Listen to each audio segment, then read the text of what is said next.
Hi, y'all. It's Brigitte Cutshall with Real Things Living. Today, my guest is Rachel Langston. She's an executive functional coach. She has a multifaceted background. Can you say hi, Rachel? Hello. I appreciate you being on here, and I like that we're both the same generation. We're a little older. Sorry, guys. But we're here to share how you can improve your life. It doesn't matter at what stage of life you're in, right? Exactly. And you have such a great background. You were a teacher and technology background, and you were an admin assistant, just different things. So what inspired you to start your own business at the age of 56? Well, like a lot of things that inspire us, one of our children started college during the first year of COVID. His freshman year, he came home for spring break and everything shut down. And so he'd been gone about, a semester and not quite a half. And all of a sudden, everybody's world changed. And so, including his. And so he did go back, but there were some starts and stops in his journey. And during his last semester in college, he just kept sort of getting stuck. And it wasn't stuck in, I don't know how to do my work. It was more, I don't know how to organize my life. And so I just said, hey, we're going to have weekly check-ins, and I want to help you kind of figure out how to break everything down and focus on what you've got to do and when you've got to do it, because that seemed to be where he was getting stuck. And he knew he needed help, but he didn't really know how to ask for help. So over the course of doing that with him that semester, and then I just was having lunch with an old friend, and we were catching up on our kids, and I told her what I was doing with my son, and she said, "Oh my gosh, you've got to talk to my son." And it just sort of blossomed from there. I had no idea that, it was something that was needed, and found out very quickly that it was. I was in a job that I was looking to leave, although I wasn't necessarily thinking I was going to start a business, but really just because of my son's need, and then my friend, it grew from there. And about 3 months later, I owned a business and was making plans to transition from my full-time job to being a full-time coach. I think it's a great example of everybody didn't know what to do during COVID, because it was like it was totally 180 in our lives. Exactly. And you're helping people you figured it out, but but you still, I'm sure it wasn't perfect in the beginning, right? Oh, no, it still isn't. And that's why people, I don't know, people need to realize that you did that, but you're learning from it. And that's kind of why you have to adjust. Change, unfortunately, is normal, but this was a different kind of huge slap in the face for many. I shouldn't say slap in the face. That's really what it was. It felt son, like that in a lot of cases. yeah, my son and my nephew were supposed to graduate college. Oh. And so the normal ceremony stuff that they were expecting, poof, was no longer there. And so Yes. they had to wait another year after. I mean, so that was like, I should say, but they put a lot of effort into this normal tradition. But then I think in a way we can learn from not being stuck in these traditions at the right. Exactly. And so I think I run into that a lot with my clients, because they have this idea that, they're going to make one choice or one decision about their career or the college they go to or whatever path they're going to take. And, our world is changing a lot, and it has changed a lot since COVID. I'm a prime example of what I started out to do is not what I'm going to end up doing. I started out as a high school English teacher. And just because of some timing and my willingness to step into a brand new role, I became involved in educational technology and loved every second of it. It was during the time when all of that was kind of brand new. It was new in schools. It was pre-internet. It was pre-cell phones. Nobody had internet in their home. Personal computing was kind of brand new at that point. And so I was willing to take a job to learn how to do all that stuff and learn how to teach teachers how to do it. And because of that, I became involved in technology in every job I ever had. I spent 14 years at home raising my children. And then when I went back to work, I was involved in church communications, and social media was new. Podcasting was new. And so because of my technology background, I was able to jump into those roles and be like, I don't know how to do that, but I'm willing to learn how to do it. And I just think so often if we let our young people understand that you can make a choice for now and it may lead you to something that you can't begin to foresee. If you had told me 30 years ago that I was going to start a business at age 56, I don't know what I would have said. Same with me, like, why is Brigitte podcasting? Right? But it's something that I have a knack for. Or like you're being around children, I should say children, excuse me, high schoolers. You learn how to communicate with that generation. You're learning from them. We're both learning from each other. That younger generation, the older, we need to share our wisdom. Is that the right word? And it's they wouldn't tell you that it was wisdom, but right. They listen more than you think they do. Correct. I should say that's one of those cliche words. Sorry, but that's kind of, I just love the intergenerational thing. I'm learning more from the younger generation now. I learn more from my sons than people who are my age, because people our age, right? We're probably close to the same age, but people in our age, they just kind of ignore it. They just think they just get stuck. You know, I shouldn't say get stuck. I do think it's interesting that, so I mentioned I started my career pre-internet, pre-personal computing, if you will. And I'm now going to end my career very much in the realm of computers and cell phones and the world that we live in now.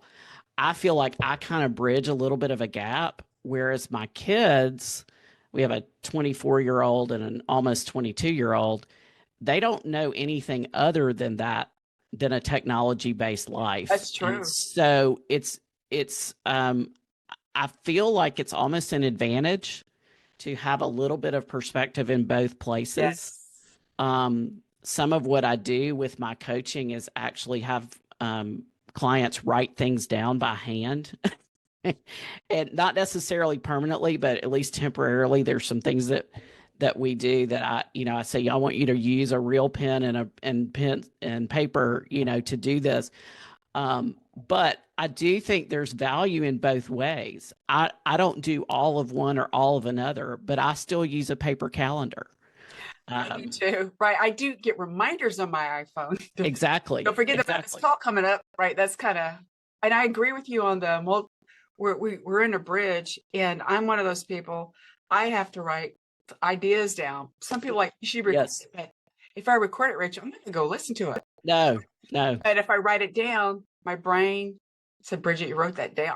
Right. You understand. And we're from that bridge. I think that is, I love that perspective that you brought up. That's how we can help so many people, because we didn't grow up on this. And exactly. I remember when email came out, that was, oh my God, that's slow back then. Exactly. But, I remember working, I did remote stuff. I was one of those rebellious people. I did work for corporate stuff. So I was in a sales role. And so I'm like, why do I have to drive to the office when I'm like traveling? So I was, thank goodness to me, the email was a game changer for a lot of people. Yeah. Especially for people like me. But now I get too many emails. Exactly. That's the downside of it.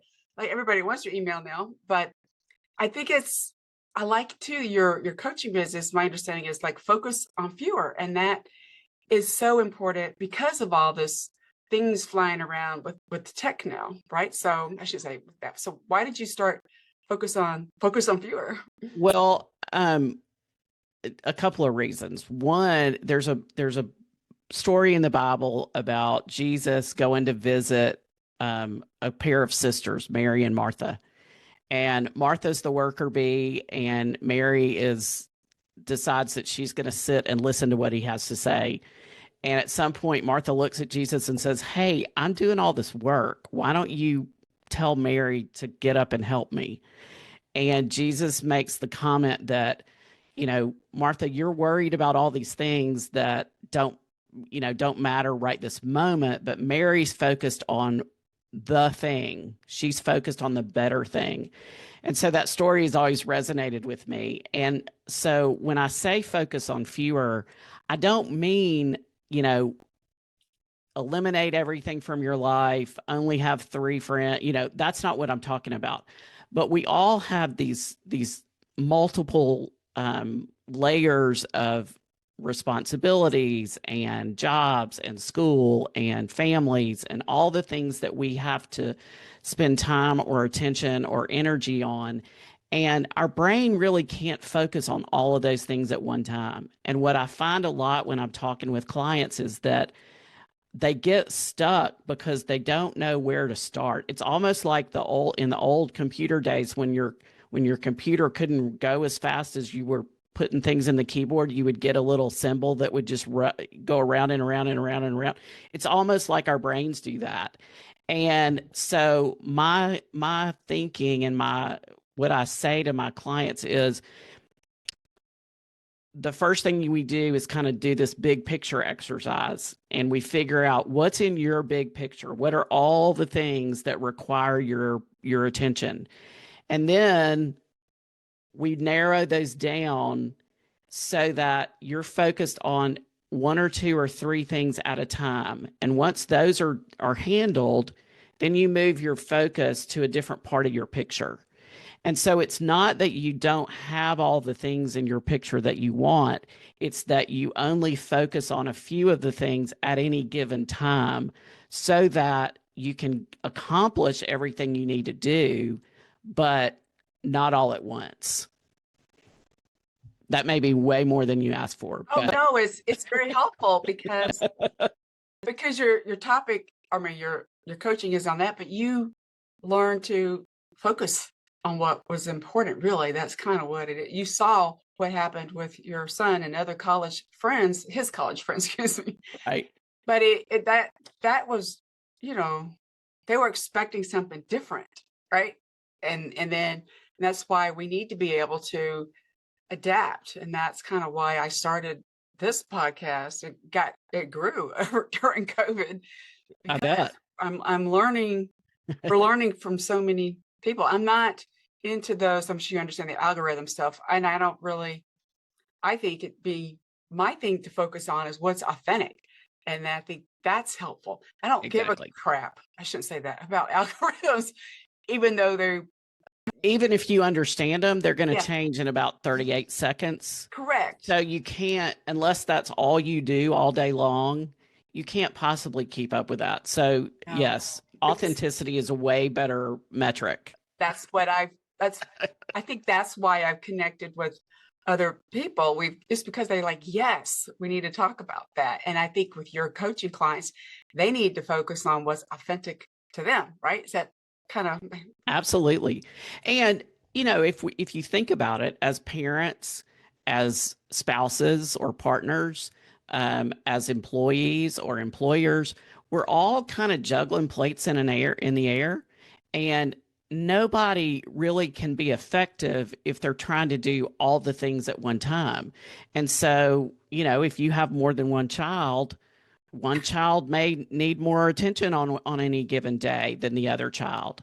If you're running a business, one aspect of that's going to be more important than something else on any given day. And so what I think our young people are struggling with sometimes is this idea that that everything they have to perform a level of excellence in every single area all day long, all the Right. time, and that's just not reality. And Stressful. I don't know if we've done a bad job as parents or as a culture of saying, you know, everybody can do everything all the time, or if it's just, if it's just something specific to this younger generation. But what I do try to do is kind of say, look, you need to be aware of all the things that are going to require your time and energy, but you only have a certain amount of energy to give at any given time. And so we start looking at things that are like, what are the things that have a time and a date associated with them? And then what are the things that you can work in other places? So I do want, and I guess maybe with age has come some of my own mellowing in that I realize everything is not urgent. That's a good point. And so, if I could have learned that as a 22-year-old, um, I think my stress level certainly would have been a lot lower. Right. I think it depends on, right, your upbringing has a lot to do with your mindset. Is that the right Hmm. word? And I'm a military brat. So I say brat, but I was raised around that. So I moved around in different places, and so I was used to change. So maybe that helped me. And so that's at the time, well, I didn't want to marry anybody in the military because I knew how what Yeah, did for yeah, family. And I won't go down that rabbit hole. But it was I think as we get older, we want to reflect on what we learned, and I think and share those examples or stories. Everybody background is different, and you are in Alabama, right? I am. And I'm in Georgia, so we're not that far Oh, from each okay. other. I'm in near Atlanta, Metro Atlanta, Okay. but I grew up. My father was stationed in Fort Benning, or whatever it's called now. Rachel, sorry, they changed these. I know. All right, but I grew up there, and so I see myself. I just my home down here in the South, even though I moved in other places, I just like I don't know, I should say the atmosphere, but I just like the vibe. Some people don't, people whatever, but I try not to be negative about my experiences. To me, I've learned to focus on the positive aspect of something. Yes, yes. And I we've all had difficult things happen in our lives, and if we haven't, we're going to. A lot of times these young people that I'm talking with are not. I'm almost a little jealous of them sometimes because they haven't had the hard things happen to them yet. Some of them have, but you know, and I just think it's so. You go back to authenticity. I want people to know, I want kids to know that there's a lot of things you can't control about your life, but the things that you can control and the way that you order your life will help you deal with the things that you can't control. And so it's very rewarding to get to talk to these kids. Most of my clients are college students. Um, and even the ones that I don't officially have a client relationship with, because both of my children are in their early 20s, I know a lot of people and a lot of young people that Yes, age, and they're so there are times when I just want to say, if you could just relax a minute, and if you could just look around, you have so many good things ahead of you. But if you don't figure out how to kind of, order the things you can control, you're not gonna enjoy them. You're gonna miss them. right. And what a shame that would be. I love that you're helping the college students because they're at like you mentioned, at a point they didn't know what to do because of this drastic change. I mean, change is normal, but this was drastic. Well, and this was kind of the first time that even the grown-ups didn't really know what to do. Correct. Exactly. You know, like we're all used to, hey, this was a big issue in this area or in this part of the country or whatever, but nobody knew what to do. And so that's disconcerting. I think it was disconcerting for the grown-ups. Very. And my sister is a middle school teacher. So Oh, bless her. I know that. Bless her. And she had to learn within 24 hours to teach on Zoom within 24 hours. Exactly. And then she didn't know what, she's not, she's used to being there in person. And I think the parents have caused some stress because they're stressed and it's rolling down to the children. And then we just need to, I like what you're doing. We need to help that, my heart too, help that younger generation. I want to, just be a good role model for them and acknowledge, yeah, you made a boo-boo or mistake, but then how you get through. And that's what you're doing. I think that is really, I just love that aspect of what you're doing. Let me say one other thing about that. And that is that, you and I have talked about that we've had a lot of different jobs in a lot of different areas. I think it's inevitable that our kids are going to maybe not have a lot of different jobs, but technology changes so quickly, and what we can do and what we can't do using technology changes quickly.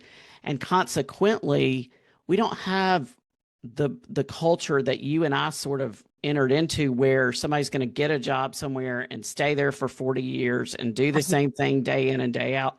And so not only do these kids need to be willing to order their lives kind of in a way that works for them, but they've got to be able to learn, and they've got to be willing to say, yeah, no, I don't know how to do that, but I'm happy to learn, because their careers are going to demand it, their lives are going to demand it, and they may be the first kind of full-on generation that really they have the sky's the limit, and yet it's almost too many options in some ways. And so they're going to have to be willing to say, I'm adaptable enough, I'm willing to learn, and that's how I'm going to make my way. Now, if you're going to be a teacher or a doctor or a lawyer, obviously there's specific sets of information you've got to have, but almost anything else, the people that are going to be successful are going to be the ones that are adaptable. I got to be open to learning, which helps you adapt, because we don't know what's going to happen next year or 5 years. We just don't know. And when you brought up the reference to working 40 years of one job, I didn't want to do that when I was younger. And I think that is, again, my mindset from being in the military brat. And I was kind of, what's the word, derided. Is that the right word? Because I stayed at companies on average 4 years. I'm like, okay, I would get bored, Rachel. You know what I'm saying? Absolutely. They would expect me to, I'm like, no, because my brain likes to learn. And that's it just keeps you more engaged. And our society that's so technologically, it so revolves around technology. Yes. I think all of us get bored more easily than we used to. Right. Because that's what we're conditioned to do. And that's not going to change for the better necessarily. Technology tool, even if you never look at social media, you never, you're not distracted by anything on a computer at any point, just the tools that you're going to use for whatever your job is. We've never had a time in our history when everybody can have their own TV show on YouTube. That's true. And lots of people do. And so there's not as many gatekeepers as there used to be, which is a great thing. But the other side of that is, if you're going to take advantage of those things, and if you're going to really be able to be effective in those things, you're going to have to be willing to learn and to change, because you and I have been talking about Zoom. Zoom changes about once a week, it feels like. Correct. And I'm not scared of technology, but I have to be willing to kind of pay attention so that I can, you know, figure out what that means for me in the next update. Right. And So I could go on, like, I know I get on my soapbox about this, that's but okay. And that's kind of why I log in. I log in for a Zoom call a little early because I want to adjust. And I think that's something I learned in business. Show up a little early oh, absolutely. because you don't want to be exactly on time. You got to be a little bit early. Yeah. But I did get yelled at one time showing up on time to a meeting. You know what I'm saying? To But me, on time is 10 minutes early. you're right. And that's what the younger generation needs to understand. Yes, We yes, they don't get it. we we all have busy lives. I mean, depends, but my life is a little bit easier now because my sons are adults and they're men. I call them men. Sorry. They. I'm learning. Like again, I'm learning from them, and I have to be open. I don't want to get be stuck like I'm in the 2000s. You know, Right, like right. you know what I'm saying. That's when Yeah. tech really started happening. It was in the faster speed, and who knows? I'm just amazed that how fast things are going, but people like you are helping other people learn. And I think that, I mean, you're helping them deal with it. That's really what the coach is. I should say deal, but find their purpose in a way. And, you know, you'd mentioned the word mindset. And so for those that are listening, most of my listeners, sorry, by the way, are around 40ish, but Good, what do good. you think is, what does that mean about the mindset over having a system? So, if your Instagram looks like mine, there's always a new planner or a new, here's, my system for organizing, whatever, XYZ. What I really think about more, and what I mean when I say focus on fewer as a mindset, is that the way I can organize myself to do the things I want to do is not necessarily the thing that's going to work for you. And so when I first started my business, I got a business coach because I knew I didn't know how to run a business. And one of the first things she said to me was, you need to define what success is going to look like for you. And I really had never thought about that. And so it dawned on me that it's sort of the same thing with my clients. What they need to know what the target is. And it may not be, we may not use the word success, but the mindset is you've got something in your brain or in your picture that you want the end result to be. And so the mindset of focus on fewer is, here's how I'm going to get there. Once I know what the target is or the destination, then I can, start where I am, and I can take steps that make sense to me, because nobody else is trying to get to the exact same target I'm trying to get to. And so instead of saying you need to do this, this, and this, which may or may not work in your circumstances at your age with your skill set, I just say, okay, you're unique. Let's figure out what your destination is for you. And then how do you start where you are and get to that point? And it it focuses, on a more narrow vision. It's not necessarily, there's not a system that I'm using for marketing. My marketing is really, I want to have a relationship with you that helps guide you in the specific ways that are going to be helpful to you. And so there's that aspect of it. Mindset also, if you do any kind of research on it, there's the idea of a growth mindset or a fixed mindset. A fixed mindset would say, you know what, I've never been good at math. I don't like math. I'm never going to be good at math. That's just the way I am. And a growth mindset would say, I'm not good at math because I've never practiced math, or I've never spent time doing the things that I need to do to get better at math. And so the growth mindset understands I can get better if I have the right tools, if I practice, if I, you know, get the right help, that kind of thing.